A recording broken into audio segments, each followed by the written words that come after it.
Glória a Deus. A paz do Senhor, meus irmãos. Amém. Quantos estão felizes com o Senhor? Diga amém. Amém. É uma honra poder estar aqui na Casa Sal, nessa data tão especial de um ano, né? Em que o Senhor tem dado a esta igreja, de muitos outros que virão. Eu louvo a Deus por essa oportunidade de ser lembrado de estar aqui, pela vida do meu amigo pastor Vinícius, que é um homem de Deus, que nós também amamos, com a sua esposa, né? Já tivemos alguns eventos juntos, né? Ele nos abençoou no retiro que tivemos a última vez que ele trouxe uma palavra ao nosso coração. Eu louvo a Deus, que o Senhor continue abençoando a vida dos pastores, dos obreiros desta obra, que Deus possa continuar derramando graça sobre a vida de vocês em nome de Jesus, amém? Quantos creem que Deus tem uma palavra no seu coração? Diga amém. Amém. Vamos abrir as nossas Bíblias no livro do Gênesis. Eu quero ler com os irmãos o capítulo de número 7, verso 16.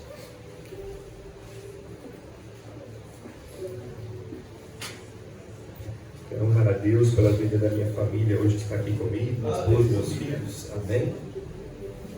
Eu sei que vi também a Micaela, aleluia, Yasmin está ali, Juliana está aí também? Juliana está aí no fundo, glória a Deus. Deus abençoe em nome do Senhor Jesus. Nós vamos ler o verso 16 do capítulo de número 7. E depois nós vamos dar uma passeada aí por alguns versos. Depois nós vamos para o capítulo de número 8 e versos de número 20, 21 e 22. Vai dizer assim o verso 16: E os que entraram, macho e fêmea de toda a carne entraram, como Deus lhe tinha ordenado, e o Senhor fechou a porta por fora. Verso de número 20 do capítulo 8, que diz: E edificou Noé um altar ao Senhor, e tomou de todo o animal limpo, e de toda a ave limpa, e ofereceu holocausto sobre o altar. E o Senhor cheirou o suave cheiro, e disse o Senhor em seu coração: Não tornarei mais a amaldiçoar a terra por causa do homem, porque a imaginação do coração do homem é má desde a sua meninice. Nem tornarei mais a ferir todo vivente como fiz, enquanto a terra durar, sementeira e cega, frio e calor, verão e inverno, dia e noite não cessarão. Amém. Você pode tomar o seu lugar em nome de Jesus. O pastor me deu umas 2 horas, viu, irmãos? Vocês ficam em paz, em nome de Jesus.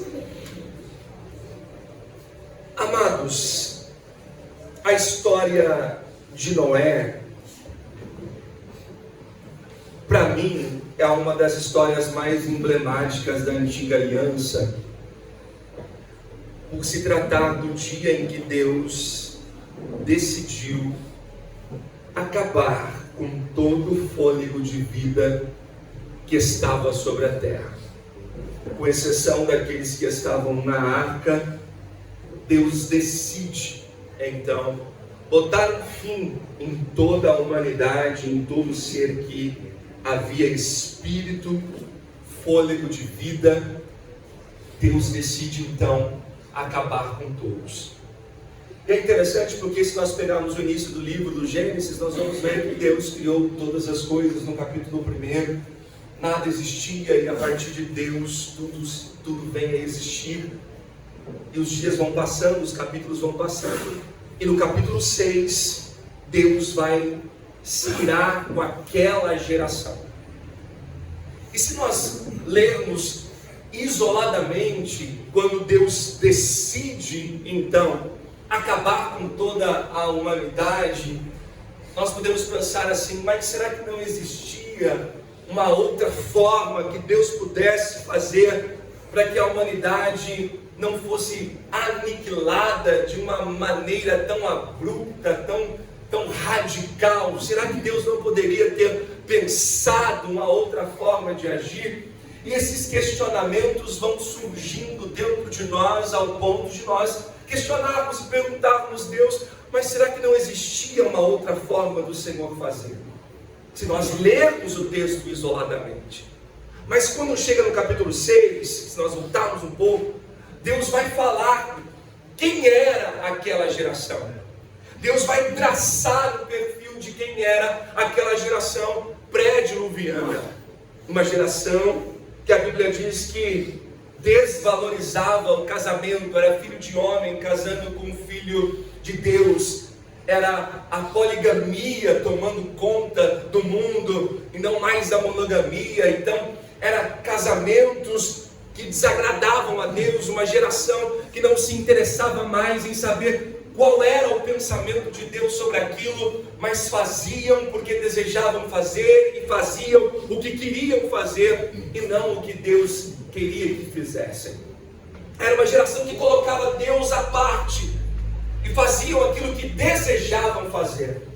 E se tem uma síntese, eu escrevi para não esquecer, que traz luz àquela geração pré-diluviana, era uma geração que fazia o que queria e não o que Deus queria que fizessem. Isso, irmão, se assemelha muito com a geração que está aí fora. Uma geração que quer fazer o que quer, mas que não quer fazer o que Deus quer que faça. Uma geração que coloca os seus desejos acima dos desejos de Deus. Uma geração que faz aquilo que quer, que pensa, que almeja, em que a sua carne pede, e coloca Deus de lado e não quer saber o que Deus pensa sobre aquilo. Eu anotei, para não esquecer, eu costumo anotar. Uma geração que quer roubar e rouba. Uma geração que tem desejos e quer satisfazer. Uma geração que não aceita a sexualidade a qual Deus a colocou e quer mudar e de repente muda. Uma geração que coloca a família que Deus idealizou de lado para realizar os seus próprios desejos e faz aquilo que quer e não aquilo que Deus quer. Essa é a característica da geração pré-diluviana. Uma geração que quer fazer e faz e não quer saber do que Deus pensa. Mas, irmão, olhando para essa geração corrompida, olhando para essa geração que quer fazer o que quer, a Bíblia diz que Deus olha do céu para a terra e enxerga alguém, enxerga um homem, enxerga alguém que não está aderido àquela geração corrompida, mas que se destaca, se destona dela de tal maneira que chama a atenção dos olhos de Deus, e Deus vê um fiel sobre a terra. Deus procura e acha um que é Noé. E se a Bíblia diz que dentro daquela geração não existia ninguém além de Noé, é porque verdadeiramente não existia ninguém justo como Noé. Deus olhou e viu, e logo isso anima o meu coração, porque se dentro de uma geração que impulsionava Noé ser corrompido como ela, Noé não se contaminava, é possível para mim e para você também estarmos inseridos dentro de uma geração que faz o que quer, que faz o que deseja, mas nós não somos essa geração. Nós somos a geração, aleluia, pré-arrebatamento, que não faz o que quer, que não faz o que deseja, mas faz o que o Pai quer, o que o Pai deseja, e é possível sermos assim, aleluia. Então me ajude a pregar. Diga para essa pessoa que está do seu lado, em nome de Jesus, nesta manhã, nós somos, diga com voz de profeta, nós somos a geração que não faz o que quer, mas faz aquilo que Deus quer. Deus acha no meio dessa geração corrompida alguém que é diferente, aleluia. E se você está aqui nesta manhã, é porque você é diferente. Deus te separou de uma geração corrompida e te trouxe aqui para ser a diferença dentro de uma geração que não faz importância a Deus. Noé estava ali, e isso alegra o meu coração, irmão. Eu não sei se você tomou dimensão disso, mas isso para mim ganha uma dimensão muito grande, porque diante de um lugar corrompido Ele é a diferença. Eu vou parafrasear, trazer para os nossos dias para que você possa entender melhor. Dentro de um local de trabalho corrompido, lá estava Noé fazendo a diferença. Dentro de uma faculdade onde há pessoas corrompidas, lá estava Noé fazendo a diferença. Dentro de uma sociedade corrompida, não estava totalmente corrompida, porque Noé estava lá. Você é a diferença que Deus trouxe para este mundo corrompido. E isso é poderoso. Deus decide então acabar com a humanidade, mas Deus acha um. E aí o verso 8 do capítulo 6 é incrível, que vai dizer: Noé, porém, achou graça aos olhos do Senhor. E isso chamou a minha atenção pelo Espírito, porque eu perguntei ao Espírito Santo: como, Senhor? Se os dias são maus, se os dias são tenebrosos, se os dias são difíceis, se os dias são trabalhosos, como conseguir ainda permanecer de pé, ainda permanecer justo diante de uma geração corrompida? E esse verso traz luz a isso, quando a palavra diz: porém Deus achou graça aos olhos de Deus sobre Noé. Aleluia. Deus achou graça sobre Noé. Ele olhou e a graça de Deus estava sobre ele. O que me faz entender que o que nos faz superar os dias maus e não nos contaminarmos com essa geração é a graça de Deus sobre as nossas vidas. Aleluia. Quando tendemos ir, a graça nos resgata. Quando pensamos em ir, o Senhor vem e nos abraça. Quando pensamos em parar, a graça nos sustenta e nos mantém de pé. Aleluia. Um ano desta igreja, e não foi porque nós somos bons, é porque a graça do Senhor nos alcançou todos os dias, dizendo: vocês serão a geração de Noé no meio de uma geração corrompida, diz o Senhor. Aleluia. Deus achou graça na vida de Noé. E aí o verso 9 vai dizer: e estas são as gerações de Noé. Noé era varão justo e reto em sua geração. Noé andava com Deus, e aqui está a chave, aleluia, para ser resistente diante de uma geração perversa e má. O segredo é andar com Deus, o segredo é estar perto de Deus. Eu vi o pastor trazendo aqui os recados das programações da semana, e eu disse: é isso, Senhor, nós precisamos andar com o Senhor. Não basta só o domingo, tem que ser na segunda andar com Deus, na terça andar com Deus, na quarta andar com Deus, na quinta, na sexta, no sábado, no domingo. A igreja precisa andar com Deus. Esse é o segredo, aleluia. Esse é o segredo de resistir. Esse é o segredo de permanecer. Esse é o segredo de continuarmos de pé. É dizer: Senhor, eu preciso andar contigo, aleluia. É não se conformar com um único culto. É não se conformar com uma experiência rasa. É não se conformar, aleluia, com um culto onde a gente fica procurando: cadê Jesus, cadê Jesus? E a gente fica: será que o problema está nisso, naquilo? Não, é a gente, aleluia, que precisa ir ao encontro do Mestre e estreitar as relações, andar com Ele, aleluia. Este é o segredo, andar com o Senhor. Noé andava com o Senhor, enquanto uma geração estava preocupada com o seu próprio umbigo, existia alguém que estava preocupado em agradar a Deus e andar com Deus. Olhe para mim, em nome de Jesus. Deus te trouxe hoje aqui para dizer nesta manhã: ande comigo e não se preocupe com o resto, aleluia, porque Deus é Deus provedor. Ande comigo. Mas está todo mundo indo para lá. Você não é todo mundo. Ande para a direção em que Deus está dizendo. Mas está todo mundo fazendo, não é? Você não é todo mundo. Faça aquilo que eu estou mandando e não aquilo que você quer fazer, aleluia.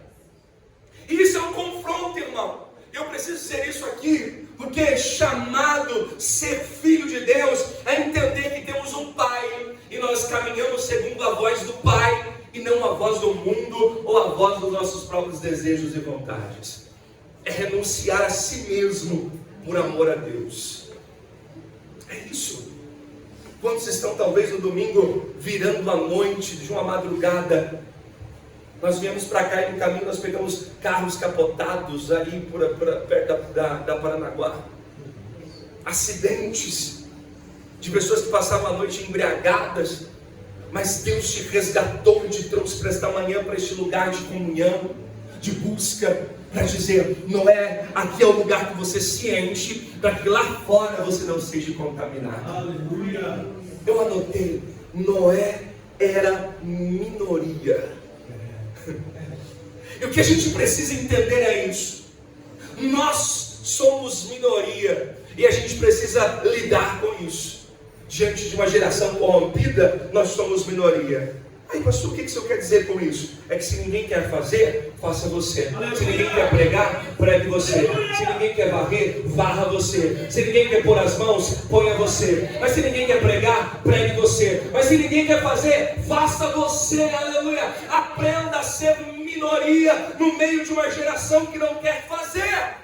Noé quis, aleluia, se diferenciar, porque quem anda com Deus não está procurando multidão, mas está procurando agradar ao Senhor. Aleluia. Aprender a ser minoria é algo que eu tenho aprendido diante de Deus. Quando não querem, Deus te trouxe para fazer. Logo eu penso, não é peso, não é castigo, aleluia, é dádiva, é privilégio, fazer o que Ele quer, agradar a Ele. Noé era minoria. Aí me deixe dar um exemplo para você poder dar glória a Deus nesta manhã. A Bíblia conta a história de Naamã, o leproso, e uma menina que foi levada, a qual a Bíblia nem dá nome, foi para uma terra estranha, no meio de um povo estranho, com costumes estranhos, sendo minoria diante de um povo idólatra e pagão. Mas daí ela olha alguém leproso, e mesmo sendo minoria, ela lembra: ah, se o meu Senhor fosse lá para a minha terra, onde há um profeta de Deus. Irmão, o que está acontecendo aqui é ela sendo minoria diante de uma geração perversa, mas não silenciando os lábios e pregando a palavra de Deus, fazendo aquilo que Deus colocou ela para fazer. O que Deus está me dizendo aqui para pregar para alguém nesta manhã é: faça o que ninguém quer fazer. Aleluia. Você é o escolhido de Deus. Noé gerou, a Bíblia diz que, verso 10, e gerou Noé 3 filhos, Sem, Cã e Jafé. Logo eu entendo que Deus procura uma geração de Noé, uma geração que não faz o que quer, mas faz o que Deus quer, uma geração que anda com Deus, aleluia, uma geração que sabe ser minoria e diante da minoria exerce aquilo que Deus colocou em suas mãos. Mas Noé também gerou 3 filhos. O que Deus está dizendo? Para eu colocar um projeto novo em suas mãos, primeiro a gente precisa gerar. O que está acontecendo? A gente quer primeiro receber grandes projetos de Deus. Olha aí. A gente diz: mas por que não estão me vendo? Por que não confiam em mim? Por que não me dão? Aleluia. E Deus está dizendo: você precisa gerar primeiro, Noé. Vai gerando, Noé. Aleluia. Mas não estão me vendo. Vai gerando, Noé. Vai fazendo, Noé. Aleluia. Enquanto você gera, Deus está preparando um projeto grande para colocar nas suas mãos. Mas enquanto isso não chega, gera onde Deus te mandou, gera onde Deus te colocou. Eu vou entregar aquilo que Deus está colocando no meu coração. Deus não está procurando performance. Está cheio de gente performando, e performar é fácil, mas Deus está procurando gente que tenha essência. Aleluia. Essência de quem gera, aleluia. Você está entendendo a diferença? Não é: ah, me dá que eu faço, me dá que eu consigo. Deus está dizendo: eu preciso ver você gerando. Vai gerando, Noé. Gera Sem, gera Cã, gera fé primeiro, para depois você receber um projeto grande da parte de Deus. Performance. Deus não, aleluia, está procurando performance. Aleluia. Jesus não se impressiona com muita coisa. Quando eu olho para a Bíblia, Jesus não se performance, ou melhor, não se pega a performance de ninguém. O que chamou a atenção de Jesus foi uma mulher que deu uma moedinha pequena. Foi uma mulher que disse: ah, Senhor, até os cachorrinhos comem das migalhas que caem de sua mesa. Jesus disse: oh mulher, aleluia. Isso chamou a atenção de Jesus. a essência. É o que chama a atenção de Jesus, não a performance. Olhe para mim, você pode ter uma boa oratória, você pode ser afinado, você pode ser, aleluia, PhD em teologia, não sei quais são os seus diplomas, mas Jesus não se impressiona com isso. O que impressiona Jesus é alguém que aprendeu a gerar. Aleluia. Que gera. Pastor, então eu não preciso estudar, não estou dizendo isso. A gente precisa. Mas o Espírito Santo só vai trazer algo ao nosso coração se a gente já estudou isso. Mas o que a gente precisa entender é que quando a gente sobe aqui, a gente depende dele. Não é performance, é essência. Deus olha para Noé e diz: Noé, você no meio de uma geração corrompida, não faz o que quer, não anda como quer, gera e anda comigo. É a este que eu vou confiar um grande projeto. Deus olha para ele e diz: Noé, verso 13: o fim de toda a carne é vinda perante a minha face, porque a terra está cheia de violência, e eis que o desfarei com a terra.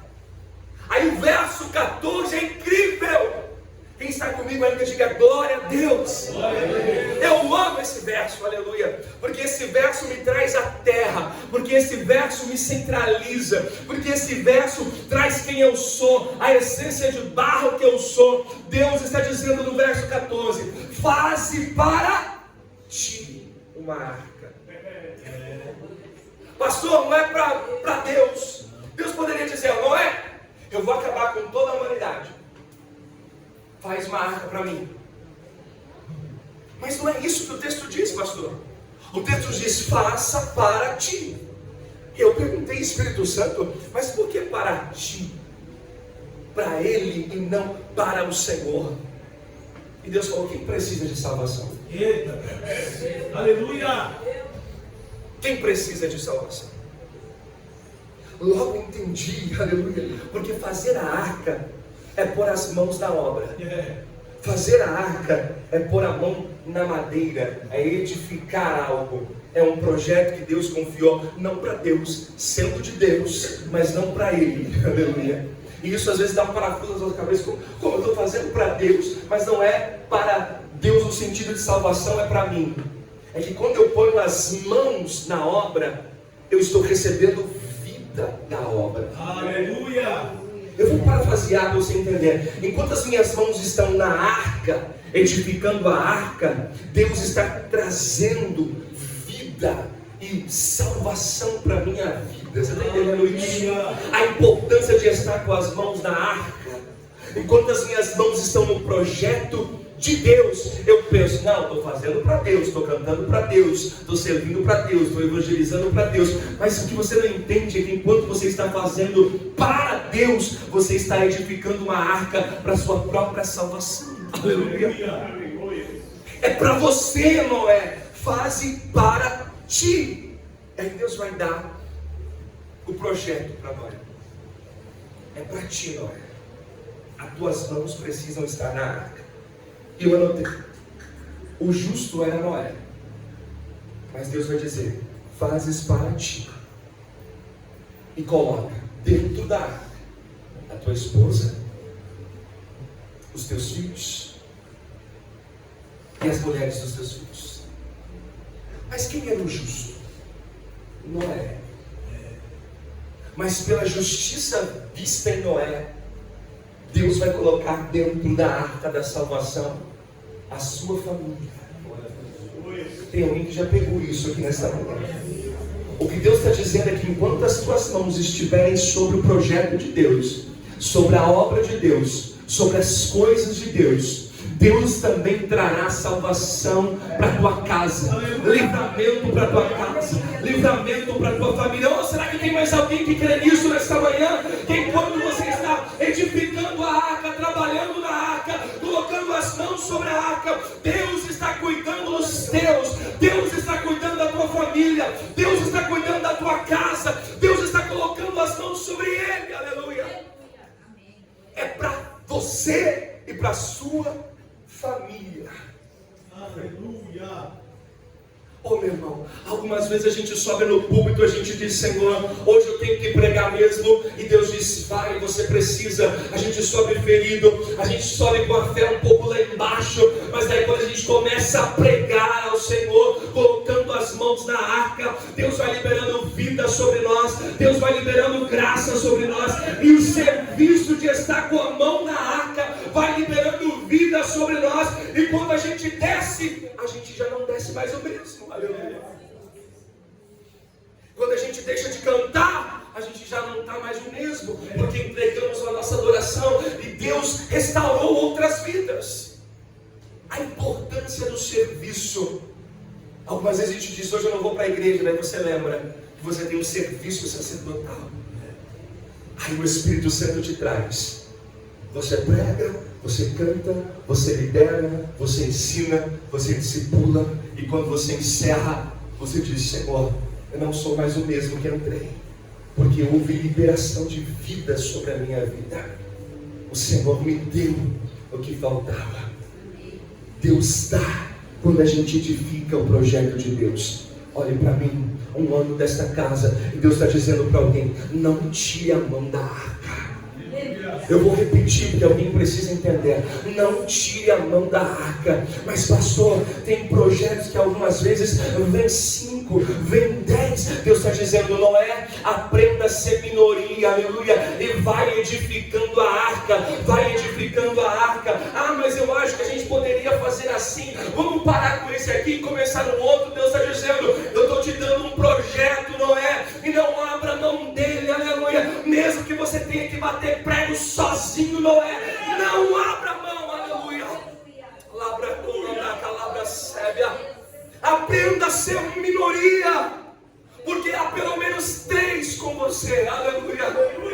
Eu vou repetir: Noé não estava sozinho, existiam pelo menos 3 com ele. Quem, pastor? O Pai, o Filho e o Espírito Santo de Deus, aleluia. Deus está dando força, graça a líderes nesta manhã, dizendo: você tem um projeto nas mãos, Noé, não abra mão dele, aleluia. Uma arca, um projeto para salvar a casa de Noé, um projeto de Deus, mas para a vida de Noé. E Deus vai dar a ele a forma, os detalhes, a planta. E aí o que a gente precisa entender? Por que Deus está procurando uma geração que não faz o que quer, mas faz o que Ele quer? Porque uma geração que faz o que Ele quer, quando Ele colocar a planta na mão, vai saber que não vai poder modificar. Aleluia. Vai saber que vai ter que fazer da forma que está na planta. Eita Deus. Você está entendendo? Me olha para mim, me olha com essa cara que não está entendendo não, aleluia. Deus está dizendo para alguém: eu estou colocando uma planta nas tuas mãos, mas saiba que você não vai poder mudar nada. Mas não é para mim. Não, você não está entendendo. É para a sua salvação, mas é dele. Quem manda é ele. Ah, mas não poderia ser assim, mas não poderia ser assado. Seu projeto é de Deus, e Ele já desenhou a planta. Não dá para modificar. Não dá para fazer do teu jeito. Não dá para fazer da tua maneira. Olha, me escute aqui, irmão, como líder, aleluia, com temor no coração, eu prego isso. Algumas vezes eu penso: Senhor, mas dá para fazer diferente. Vem o Espírito e fala: o projeto é meu. O projeto é meu, não é teu. Preste atenção nisso. Você está guardando um projeto que é dele. Ele já deu, ele disse: faça com madeira de gófer. Vai fazer compartimentos e vai betumar a arca por dentro e por fora. Desta maneira farás, diz o verso 15, de 300 côvados de comprimento da arca, e de 50 côvados da sua largura, e de 30 côvados da sua altura. Fará janelas, uma janela de 1 côvado. A arca colocará acima da arca, e a porta da arca porás ao seu lado. Var-lhe-ás andares, baixos, segundos e terceiros. Deus vai dividir 3 compartimentos, uma porta e uma janela.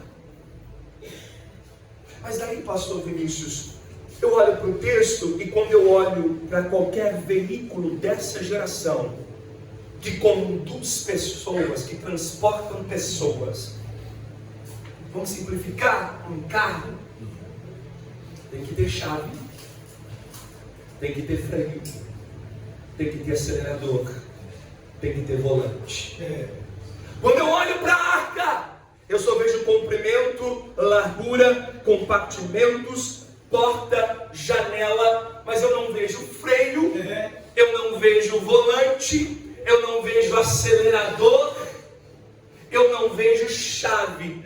Deus. O teu projeto pessoal, você pega a chave e faz o que você quiser. Mas Noé quer entrar no projeto de Deus, não vai ter chave, porque a chave está na mão dele. Aleluia. Não vai ter freio nem acelerador, porque quem vai determinar a velocidade é ele. Não vai ter volante, aleluia, nem leme, porque quem vai dirigir a arca é ele. Aleluia. Deus está dizendo para alguém: quer entrar no projeto? Entra, mas não vai ser você que vai dirigir, não vai ser você que vai acelerar, não vai ser você que vai diminuir a velocidade, não vai ser você que vai ancorar a arca. Está tudo na mão dele. Aleluia. Ele é o comandante da arca. A pergunta que o Espírito Santo quer fazer para alguém é: quer entrar? Mas saiba que não vai fazer o que quer. Aleluia. Lá para comandar a Sébia. Quer vir ou não é? Entra, mas faça aquilo que eu estou pedindo para fazer, e não aquilo que você quer fazer. Aleluia. Irmão, a gente é extremamente controlador, a gente quer controlar. Não é assim, pastor? A gente quer controlar. Você já viu alguém que dirige sentado no lado do passageiro de alguém que não dirige, que também dirige? É um tormento. A pessoa freia junto com você. A pessoa fala: olha o carro, olha. Quer controlar. Ai, está muito rápido.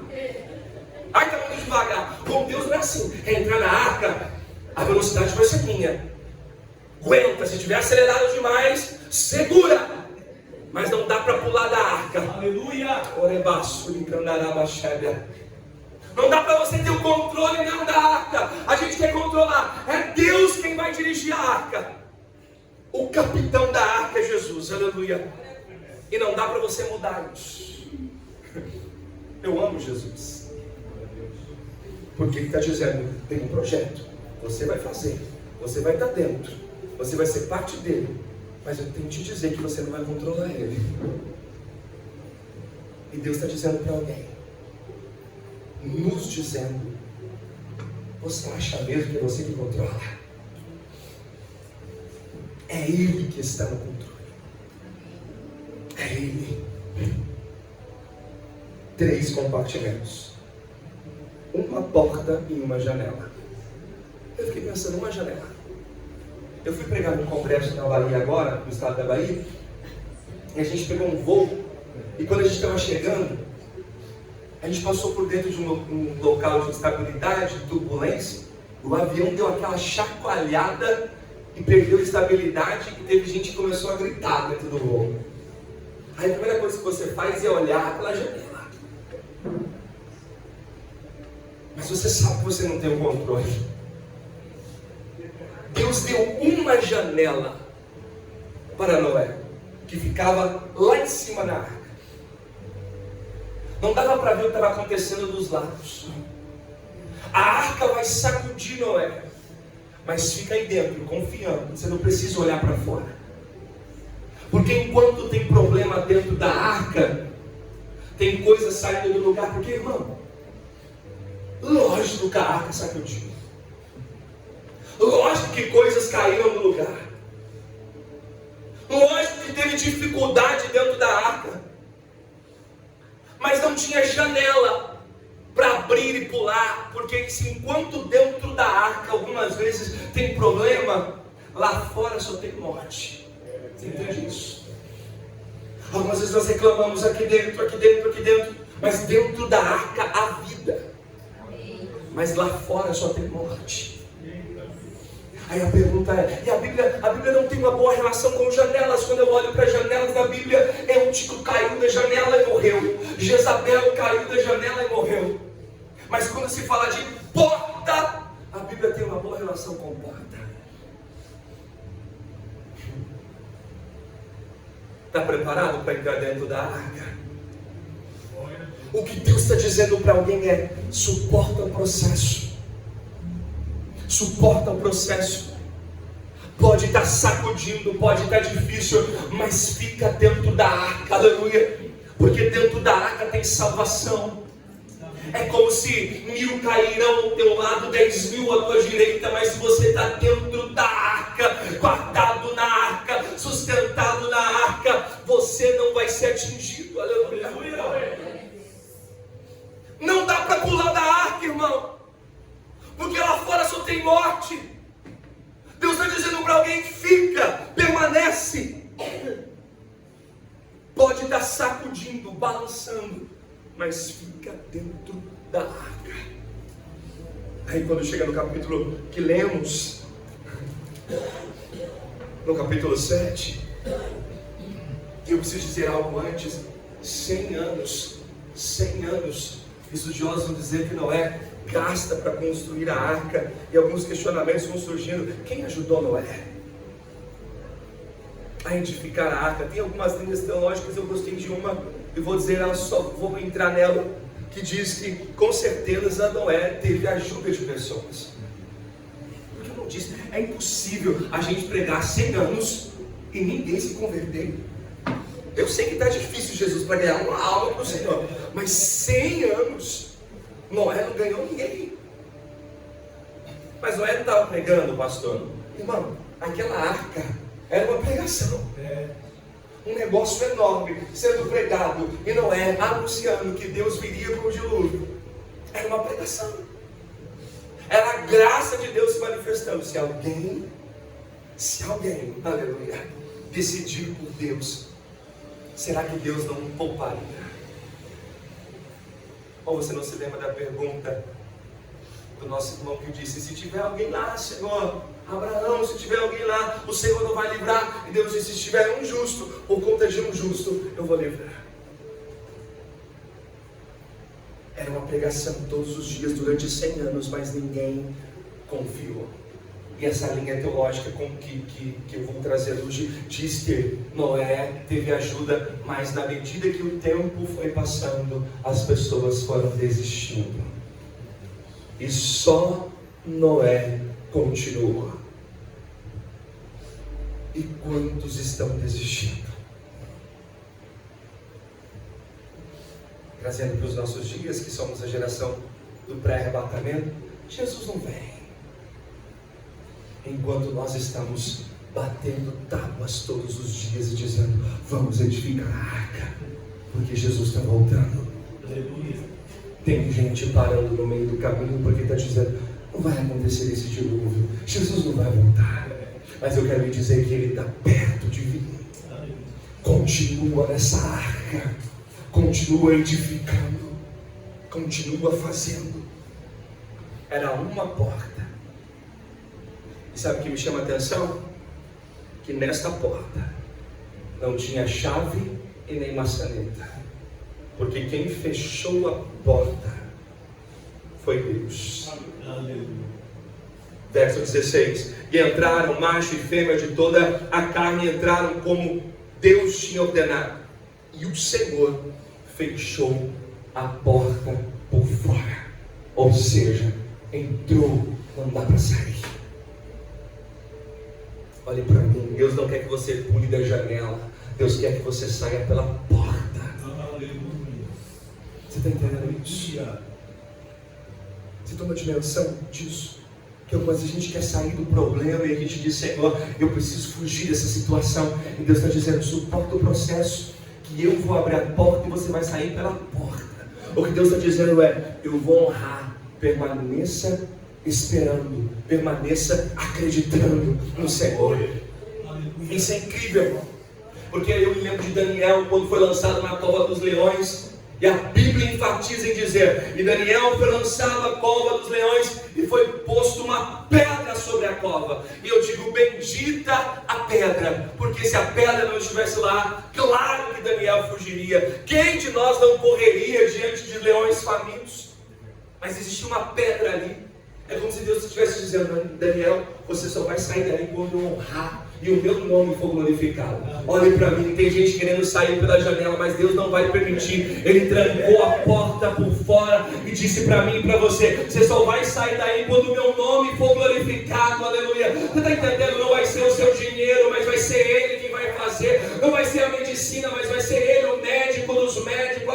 Aleluia. Não vai ser o seu potencial, mas vai ser Ele, Deus, quem vai fazer. A glória de Deus vai se manifesta. Aleluia. Aleluia. Algumas vezes a gente diz: eu já disse isso como pastor: ah, Senhor, quando as coisas melhorarem eu vou fazer. Daí vem Deus e diz: não, você vai fazer agora, porque sou eu que vou prover para que o milagre aconteça. Aleluia.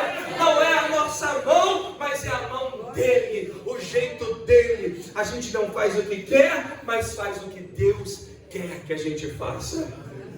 E isso é incrível. Você não tem a chave da porta, você não tem o controle.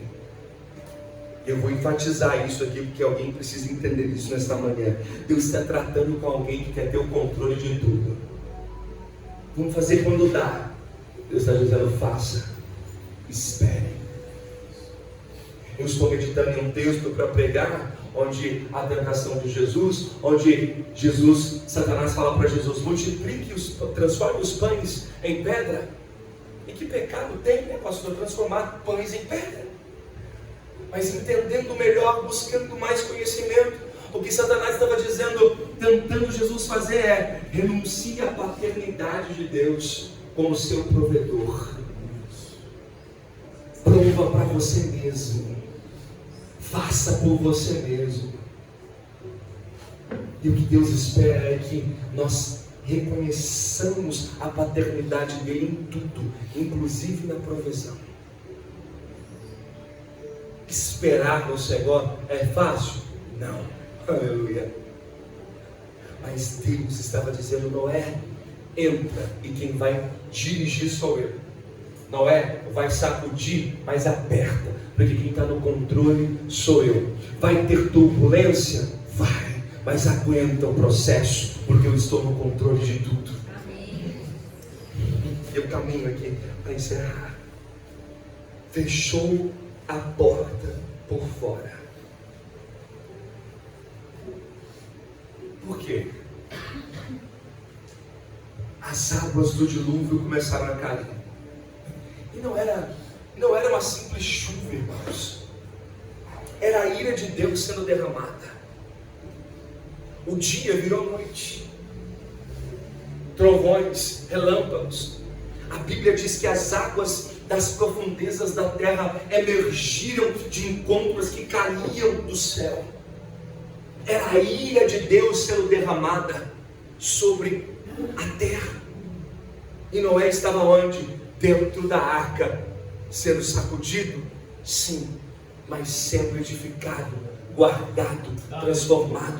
Olhem para mim, algumas vezes a gente diz: Deus, eu estou sendo sacudido demais. É Deus te dando crescimento, é Deus te fazendo suportar o processo, é Deus te fazendo crescer no meio da tribulação, é Deus te fortalecendo. O Noé que entrou na arca não vai ser o mesmo que vai descer da arca, irmão. Aleluia. Eu vou parafrasear para você entender. O Noé que entrou nesse processo não será o mesmo que sairá desse processo. Deus está dizendo algumas vezes: nós entramos em processos de enfermidade, de cânceres, de dificuldades, de aflições, mas eu tenho uma palavra de Deus a entregar a alguém nessa manhã. Você não sairá o mesmo deste processo. Vai sair mais forte, vai sair com a fé mais estruturada em Deus, vai sair com mais intimidade com o Senhor. Aleluia! Você não sairá mais o mesmo. Pega na mão desse crente, dá uma sacudida nele, aleluia, e diz: pode estar sacudindo, aleluia, mas você está sendo edificado, você está sendo cheio do Espírito, você está crescendo com o Senhor. Deus está te dando novas experiências, novas experiências com o Senhor. Claro que Noé não era mais o mesmo. 40 dias e 40 noites choveu, a Bíblia diz. Cai chuva sobre a terra. A ira de Deus é derramada. E prevaleceram as águas na terra 150 dias. Aí eu quero te fazer emergir dentro da palavra. Quando o tempo está fechado, quando o dia amanhece chuvoso, eu vou dar um exemplo para você poder entrar comigo na mensagem. É segunda-feira e você vai começar o seu dia indo para o seu trabalho e está aquela chuva. E você sai e você até diz para o Senhor: Deus, precisa chover mesmo, então tá bom, que chova mesmo, glória a Deus. Aí terça-feira Deus derrama chuva de novo sobre a terra. Você pega o guarda-chuva meio conformado, mas ainda não murmure e diz: Deus, eu vou, está precisando chover mesmo, que a poeira abaixe, glória a Deus. Aí chega na quarta, você diz: Deus, de novo chovendo, eu preciso lavar roupa, a roupa precisa secar, está chovendo demais, Senhor. E a gente já começa a murmurar. Irmão, a nossa carne pede pelo sol. Passar uma semana em dias nublados, a gente fica, não vejo a hora de parar de chover, está chovendo demais. 40 dias chovendo. Pior do que isso, 40 dias sem olhar para fora. Eu não sei o que está acontecendo lá fora. Eu não sei para onde Deus está me levando. É confiar plenamente naquilo que Deus está fazendo. Deus está dizendo para alguém que quer viver projetos novos: confie plenamente no Senhor.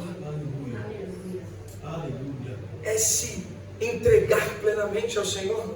Uma vez eu vi uma analogia que eu achei muito interessante, que diz: depender do Espírito Santo é dizer no escuro, quando Deus fala, dê mais um passo, dê mais um passo, dê mais um passo, você olhar um precipício e Deus dizer, dê mais um passo, e você dar este passo. É você confiar. Noé não sabia o que estava acontecendo. E eu não sei o que dá na gente, pastor. Porque algumas vezes a gente quer que Deus explique tudo para a gente. O que está acontecendo lá fora? O que está acontecendo, Deus? E Deus está dizendo: eu não preciso te explicar. Só aguenta o processo. Algumas vezes, enquanto pastor, eu digo: Deus, por quê? E Deus disse: eu não preciso te explicar. Aguenta. Eu sei para onde eu estou te levando. Eu sei para onde eu estou levando a minha igreja. Eu sei quais são os passos que a igreja precisa dar. O que a gente precisa entender é isso: confiar no Senhor. 40 dias e 40 noites chovendo, chuva. Pense no dia mais chuvoso que você já passou. Era muito mais do que isso, e choveu 40 dias e 40 noites. Noé só escutava o barulho. Algumas vezes Noé pensava: o que eu estou fazendo aqui dentro? Com certeza. Aí o Espírito Santo falava: lá fora só tem morte, aqui dentro só tem vida. Algumas vezes a gente nos vê dentro de algumas situações que a gente diz: Deus, o que eu estou fazendo dentro dessa situação? E Deus está dizendo: aqui dentro tem vida, lá fora só tem morte. Mas Senhor, eu poderia estar fazendo tantas outras coisas, poderia, mas lá fora só tem morte, mas aqui dentro tem vida.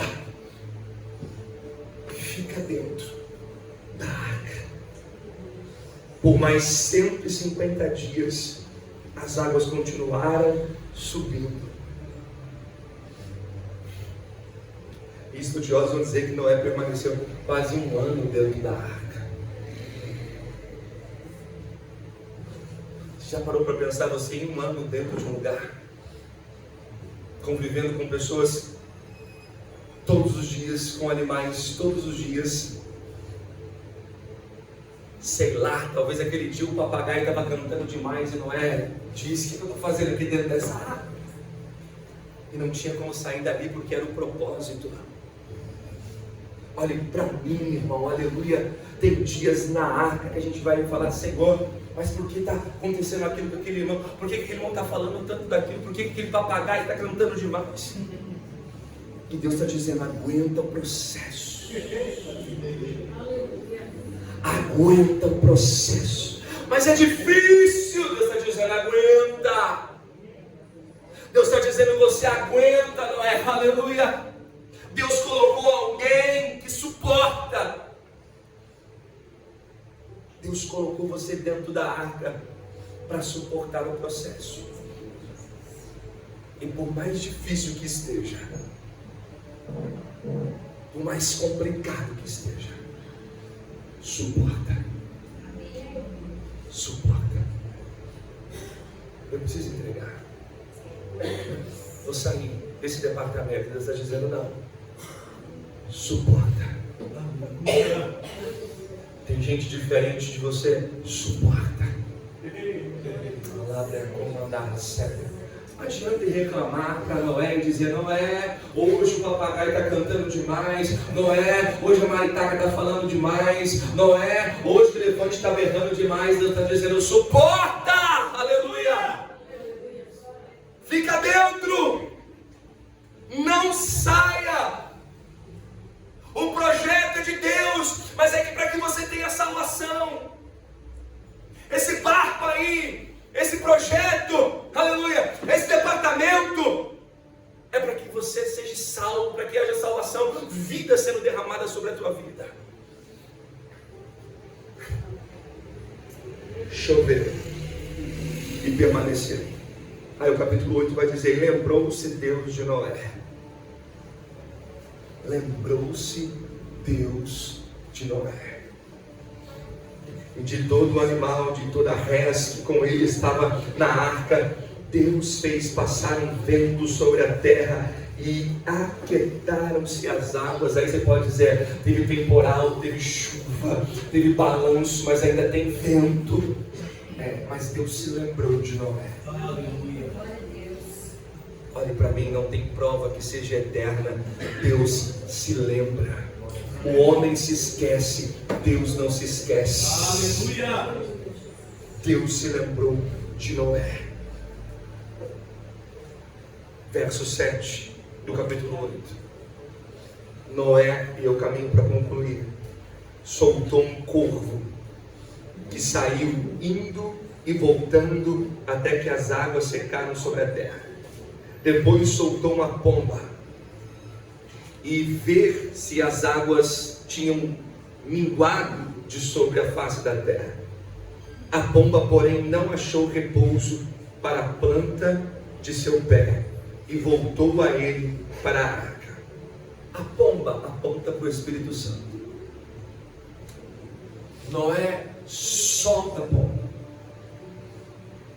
E a expectativa de Noé é que a pomba traga algo. E a gente é assim, né? A gente vem e a gente espera que o Espírito Santo traga algo. A gente tem uma ideia de culto que a gente precisa modificar. Se você não tem, glória a Deus, mas eu por muito tempo tive essa ideia de que culto é lugar de receber. Eu não vou, Senhor, o Espírito Santo, traz de volta aquilo que eu preciso. Traz algo, eu preciso de algo. Algo físico, algo material.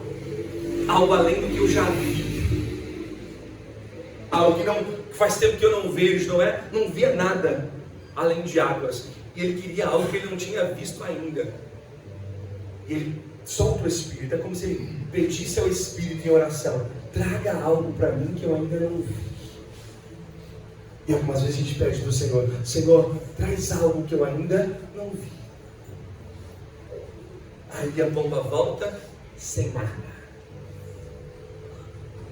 E qual que é a nossa expectativa? Eu aprendo que culto não é lugar de receber. Claro que a gente recebe, mas antes de receber a gente precisa entregar. Nem sempre virá algo que a gente nunca viu. Nem sempre vai ter bola de fogo. Aleluia! Algumas vezes só é o Espírito Santo repousando do nosso lado, dizendo: filho, eu estou aqui com você. Eu permaneço com você. Eu não te deixei. Isso alegra meu coração, aleluia. Nem sempre virá algo, mas sempre virá Ele. Você entende isso? Aleluia. Deus está dizendo: nem sempre virá algo, mas sempre haverá o Espírito Santo, o consolador, aquele que enxuga as nossas lágrimas, aquele que nos abraça em todo o tempo, aquele que não nos abandona, aleluia. Foi, voltou, mas ele solta de novo e vem com algo, aleluia. Vem com algo no bico, uma folha de oliveira que estava apontando para Noé. Noé, está chegando o dia de você ver coisas que você ainda não viu. Olhe para mim, eu vim trazer uma palavra de Deus neste ano da Casa Sal. Está chegando um tempo de vocês verem coisas que vocês ainda não viram da parte de Deus. E isso é profético. Tem mais alguém para receber essa palavra em nome de Jesus? Está chegando um tempo novo, aleluia, de vocês verem coisas que vocês ainda não viram da parte de Deus, aleluia. Chegando um tempo novo. Aí, irmão, quem vai abrir a porta da arca? Deus. A arca vai estacionar onde? No alto do Monte Ararat. Aí eu perguntei, Deus, mas não poderia ser um lugar mais baixo, logo no monte, logo no alto? E aí o Espírito Santo falou que para Noé ver aquilo que ele nunca tinha visto, ele precisava estar em um lugar elevado.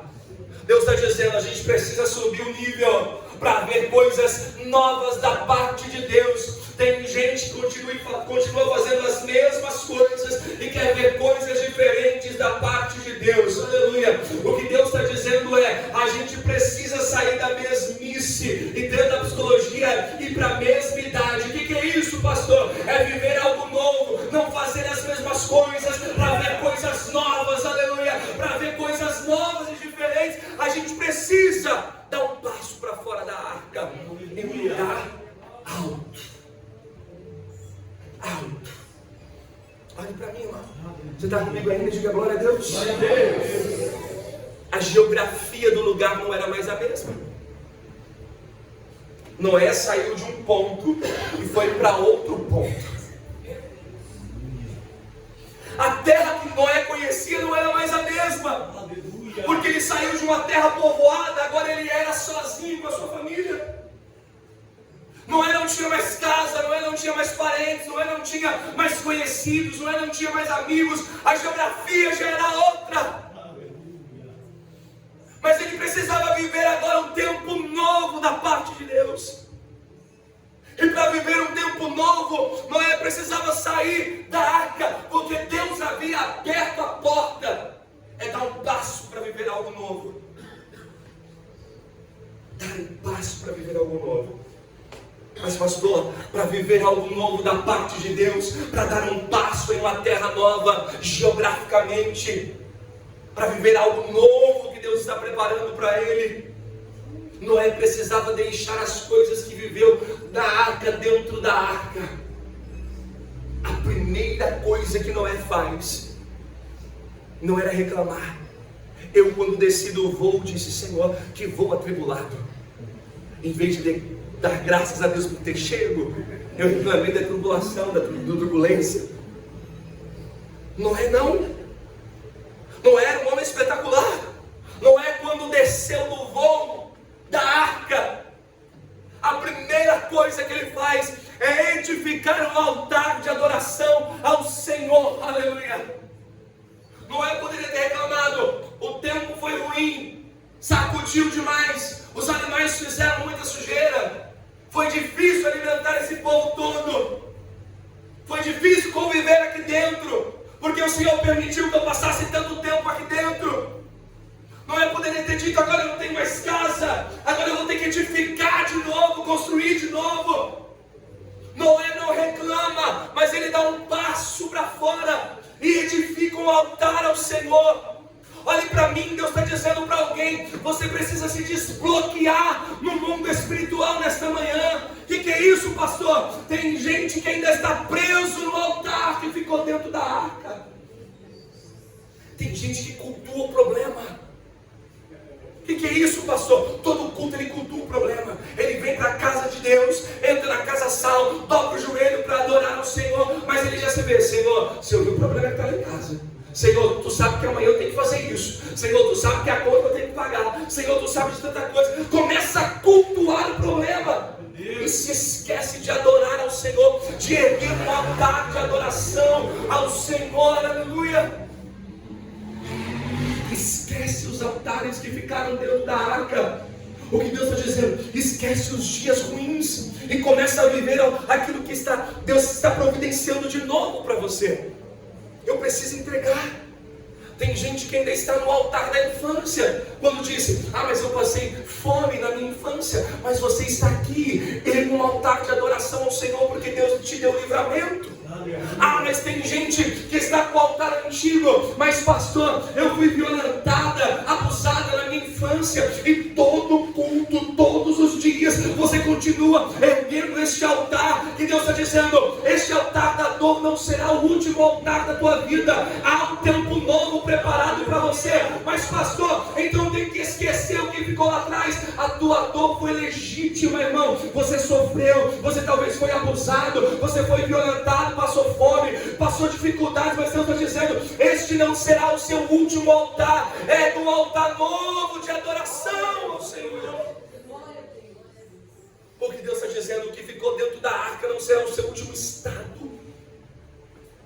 Gente que foi traída, mas não se dá a oportunidade de viver algo novo da parte de Deus, porque traz o altar da dor todas as vezes que levanta pela manhã.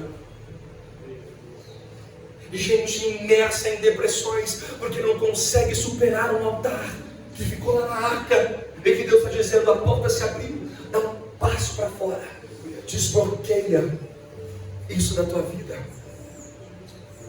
Desbloqueia. Tem algo novo para você, não é? Você não vai morar na mesma casa, você vai edificar uma nova casa. O que Deus está dizendo tem coisas novas para você. A glória da segunda casa será maior do que a primeira. Mas se a gente dá um passo e desbloquear isso, quebra o altar da dor nesta manhã e edifica um altar de adoração. Mas eu sofri tanto em 2024, Deus te deu em 2025, e Ele está terminando e você não viveu ainda. Você falou da traição que você recebeu em 2020 até 2025, mas Deus me trouxe hoje aqui para te dizer: é amanhã de edificar um altar de adoração. Aleluia. Você não será marcado pela dor que você viveu, mas você será marcado pela adoração que você entregou. Noé edifica um altar, adora o Senhor, e a Bíblia diz que o cheiro daquela adoração sumiu as narinas de Deus, ao ponto, eu estou no verso 21 do capítulo 8, ao ponto de Deus responder com uma promessa: nunca mais eu farei isso sobre a terra. Você está entendendo que algumas vezes falta promessa porque não tem altar edificado? Se tiver altar, não tem como faltar promessa. Agora, se há ausência de altar novo, também vai haver ausência de promessa. A gente precisa edificar altares para que haja promessa. Sem altar não tem promessa. Você pode dizer para essa pessoa que está do teu lado: sem altar não tem promessa.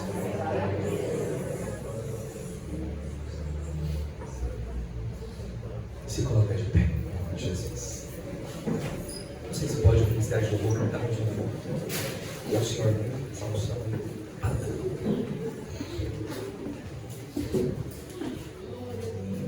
Eu queria que você, se pudesse, em nome de Jesus, não fica bravo comigo, não. Desce a mão para essa pessoa que está do seu lado. Tem gente que já está assim ali. E segura e dá um apertinho para ver se ele está vivo ou ela está viva. Até dar glória a Deus. Se ele não der glória, aperta mais forte para sair glória. Glória a Deus. Você pode fechar os seus olhos?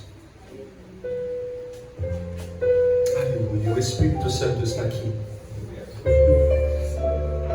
Eu não sei das suas dores. Eu não sei o que você viveu nos últimos anos da sua vida. Eu não sei das traições, mas há alguém aqui que conhece você, que sabe das suas dificuldades, que sabe que você viveu lá na sua infância, que conhece cada altar de dor que existe dentro de você. Mas nesta manhã há um convite do Espírito Santo para mim e para você, dizendo: é hora de quebrar esses altares de dor,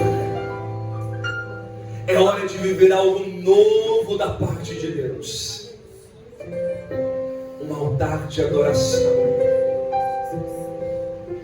desbloqueando aquilo que está parado, paralisado.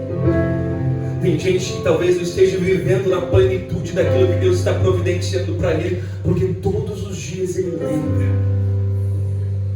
Mas Deus está dizendo hoje: ergue um altar novo, e que esse cheiro suave, aleluia, da sua adoração suba até as narinas de Deus.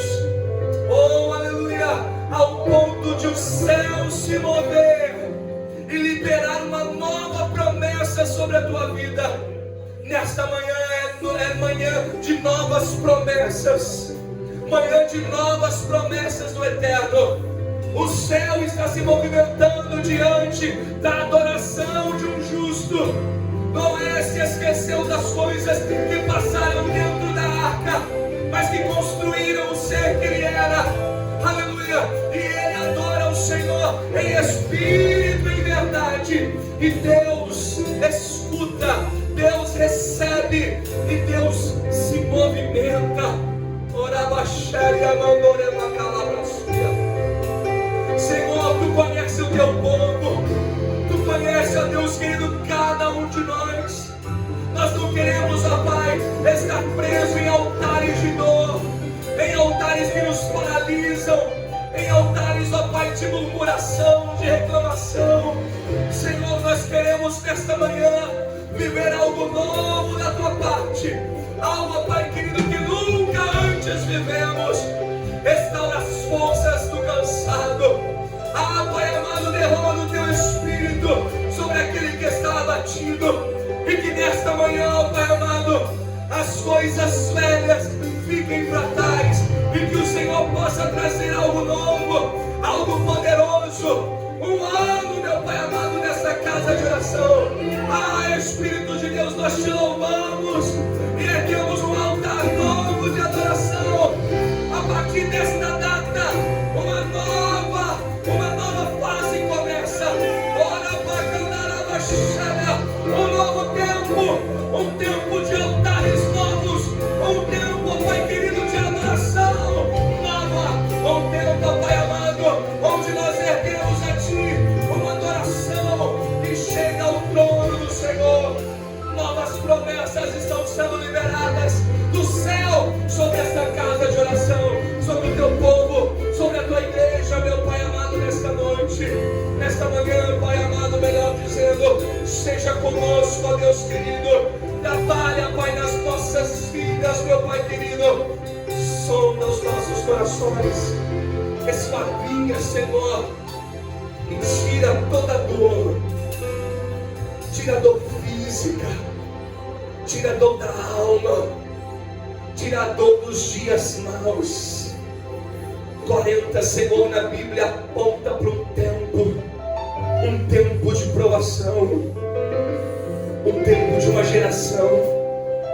Mas nós somos, Senhor, a geração de Noé, a geração, meu Pai querido, que não faz aquilo que quer, mas que faz aquilo que o Senhor quer.